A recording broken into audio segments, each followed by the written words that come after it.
but however the locals here say that they were the ones who rescued the babies from the building while it was on fire. I am joined by a local here, sir, who he rescued the babies here. So sir, आप यहाँ पे कब आए और आपको कब समझ आया कि यहाँ पे कुछ हो रहा है और आपको आना चाहिए यहाँ? मैं डॉक्टर जितेंद्र सिंह शंटी, पद्मश्री, हमारी शहीद भगत सिंह सेवा दल है, एम्बुलेंस सर्विस। जैसे ही मुझे फ़ोन आया कि विस्फोट हो गए हैं, मैंने सोचा कि बम विस्फोट होगा, क्योंकि मेरा घर पास ही है।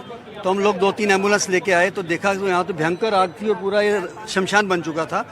और ये पता लगा कि ये जो वैन खड़ी है इसके अंदर एक्सप्लोजिव थे। एक्सप्लोजिव जो होता है यानी सिलेंडर, गैस के सिलेंडर, बड़े सिलेंडर को छोटे में कन्वर्ट किया जा रहा था और बड़े प्रेशर वाले सिलेंडर थे। खैर मैं उस बात पे बाद में आता हूँ, लेकिन जब हमें पता लगा कि बच्चे कितने अंदर, कहते 12, मैंने कहा निकालेंगे कैसे, कहते जी कोई रास्ता नहीं है। पीछे से गए, पीछे भी कोई दरवाज़ा नहीं था। हम फर्स्ट फ्लोर पर चढ़े, शीशे तोड़ के अंदर घुसे, एक एक करके बच्चों को निकालना पड़ा क्योंकि बच्चों के बेड को भी आग लग चुकी थी। उन 12 बच्चों को मेरा बेटा ज्योत, मैं ऊपर से उतारता जा रहा था, वो लेके हॉस्पिटल जाते जा रहे थे।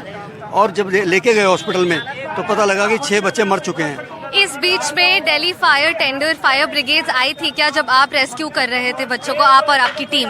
बिल्कुल, फायर ब्रिगेड आ चुकी थी, वो अपना काम कर रही थी, पुलिस आ चुकी थी, वो अपना काम कर रही थी। लेकिन ये तीसरा काम था, वो था मेडिकल सर्विसेज का। उसके लिए कोई भी ऐसी गाड़ी नहीं, कैट्स वगैरह की कोई एम्बुलेंस नहीं आई थी।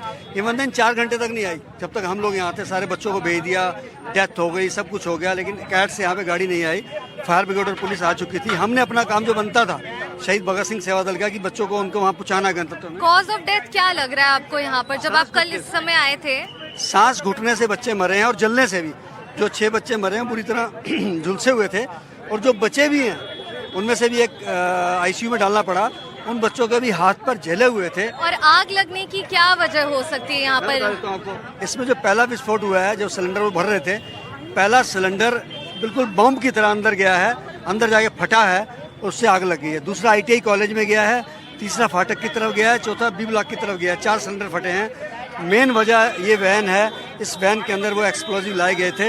As per the bylaws of central government, कोई भी एक्सप्लोजिव का काम करने के लिए इनको परमिशन लेनी पड़ती है।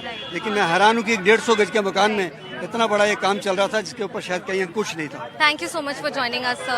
So what we understand here are very gruesome details. What the person here who rescued the babies have said that there is negligence, there was negligence on part of the officials here, as well as the medical team took a lot of time to reach here. And as he alleges, as he claims, is that the cause of the fire was because of the oxygen cylinders that did not just burst here but also splattered and flew off after exploding to other locations, as he just mentioned. So this is what we have from this very tragic incident. 7 infants have died, and this is truly not a good scenario here.